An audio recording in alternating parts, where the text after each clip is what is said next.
Hello everybody, welcome back. Today as well we have got you another video. In this video I'll show you how you can reset YouTube recommendations. But before that, please do make sure to like our video, subscribe our channel, and yes, without any further delay, let's start. So to do that, first of all, we're going to go ahead, open up our YouTube app. We're going to go back from this section and we will be originally at home so I can guide you through the steps. Now from the home section, what we're going to do is we're going to go ahead and go to our profile icon at the bottom right corner. Now our history and is showing right over here. You're going to tap on this view all, and we're going to tap on this little three dot icon on top right corner, and we're going to tap on this option of manage all history.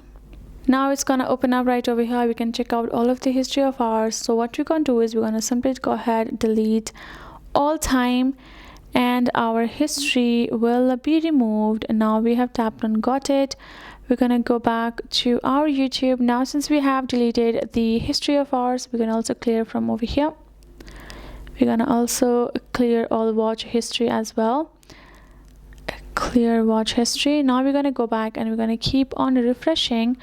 That way our YouTube will simply have a new recommendation for us once you have started searching for it.